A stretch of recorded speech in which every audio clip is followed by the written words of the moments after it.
Hey guys, welcome back to my channel. Yes, I am Sneha. তোমরা সবাই কেমন আছো? আমি তো বিন্দাস আছি গাইস। আমি কালকে বৈষ্ণব দেবী থেকে এসে বিশাল টায়ার্ড হয়ে গিয়েছিলাম। এখানে আমাকে ম্যাগি, চা, কফি দুটোই দিয়েছিল। আমি দুটোই খেয়ে নিয়েছিলাম আর রেডি হয়ে গিয়েছিলাম একটু মার্কেটে যাওয়ার জন্য, কাটরা মার্কেটটা ঘোরার জন্য।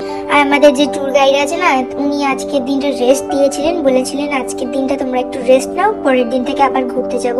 তো কালকে আমরা হচ্ছে শ্রীনগর যাব। তো দেখো গাইস, এখানে কি সুন্দর লাগছে। কালকে আমরা এই রাস্তা দিয়েই গিয়েছিলাম বৈষ্ণব মাতাদির কাছে, কিন্তু ভাবা যায় এই এতটা রাস্তা আমরা অতিক্রম করে বৈষ্ণব মাতার কাছে গিয়েছিলাম। তারপর গাইস আমরা হোটেলে গিয়েছিলাম। আজ সকাল হলো, আমরা এই হোটেলটা চেক আউট করছিলাম। আমরা এখান থেকে পায়েলগাঁও যাব ফার্স্ট, মানে পায়েলগাঁও স্টে করবো না, কিন্তু হয়তো একটুখানি দাঁড়াবে। আর তার আগে একটা নাগ মন্দির যাব, তো শ্রীনগর, তারপর শ্রীনগর যাব। তো গাইস দেখো, এখানে এই হেলিকপ্টার করেই সবাই বৈষ্ণব মাতার কাছে যায়। আর এখানটা একটু ব্রেকফাস্ট করার জন্য সবাই দাঁড়িয়েছিল। জায়গাটা খুব সুন্দর।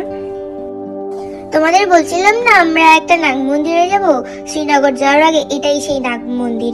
কি সুন্দর লাগছে বলো। এখানে নাকি আগে নাগ নাগিনরা থাকতো।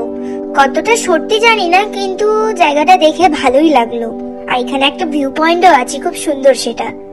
গাড়িতে জার্নি করার জন্য মায়ের শরীরটা বিশাল খারাপ ছিল, সেই জন্য মা আর এখানে নামিনি, আমি আর বাবা এসেছিলাম।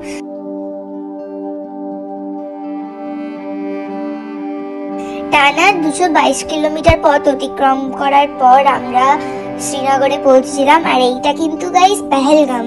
এই জায়গাগুলো দেখো গাইস, কি সুন্দর লাগছে। আর এইগুলো কিন্তু আপেল গাছ, এখনো আপেলের সিজন না বলে এখানে আপেল হয়নি।